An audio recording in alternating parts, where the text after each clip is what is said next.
আজ রাতে করেছিলাম ছোলার ডাল। ছোলার ডাল খেতে খুব ইচ্ছে করছিল, তাই জন্য 100 গ্রাম ছোলার ডাল নিয়ে এসে ভিজিয়ে দিয়েছিলাম। আর ঘরে ছিল মটর, সেটাও ভিজিয়ে দিয়েছিলাম। সাথে দিয়ে দিয়েছিলাম 2টা আলু, কিন্তু 2টা আলু দিইনি, 1টা আলু দিয়েছি।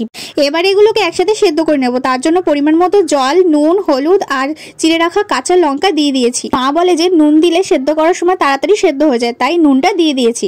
তারপর 4টে সিটি মারার পরে আমি প্রেসার কুকারটা নামিয়ে নিয়েছিলাম। তোমাদেরকে দেখাচ্ছি, দেখো কত সুন্দর গলে গিয়েছে। আর এদিকে আমি আদা, রসুন আর পেঁয়াজ একসাথে কুচিয়ে নিয়েছি। আমি অল্প পরিমাণে মশলা দেবো বলে তাই আমি অল্প অল্প করেই নিয়েছি।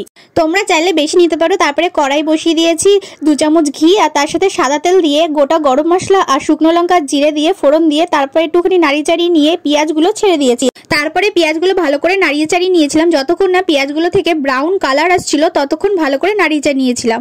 তারপর দিয়ে দিয়েছিলাম কুচনো আদা রসুন। তোমরা চাইলে এটা পেস্ট করে দিতে পারো, আমি পেস্ট করে দিইনি, আমি কুচিয়েই দিয়েছি। তারপরে পরিমাণ মতো জিরে গুঁড়ি, ধনের গুঁড়ি দিয়ে ভালো করে নাড়িয়ে চাড়িয়ে নিয়ে তারপরে দিয়ে দিয়েছিলাম কাশ্মীরি লঙ্কার গুঁড়ো একটু রঙের জন্য।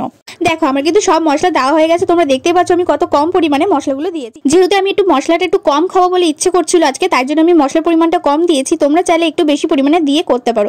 তারপর সেদ্ধ করে রাখা ডালটা আমি দিয়ে দিয়েছিলাম। সেদ্ধ করার সময় যে আমি জল দিয়েছি একটু বেশি পরিমাণে, তাই জন্য আমি আর জল অ্যাড করিনি। তোমরা চাইলে একটু গরম জল অ্যাড করতে পারো। যেহেতু আমি সেদ্ধ করার সময় নুন দিয়েছিলাম তাই জন্য বেশি পরিমাণে নুন দেবো না, অল্প পরিমাণে নুন চিনি দিয়ে ঢাকা দিয়ে দেবো 10 মিনিট। তারপরে গরম মশলা ছড়িয়ে দিয়ে নাবিয়ে নেবো। নাবিয়ে দেখতেই পাচ্ছ আমি প্রথমেই ওকে দিয়েছি, সার্ভ করেছি। তো ওকে খেয়ে দেখতে বললাম যে কেমন হয়েছে বলো। ও খেয়ে বললো যে দোকানের থেকেও ভালো হয়েছে। তো তোমরাও বাড়িতে ট্রাই করে এরকম।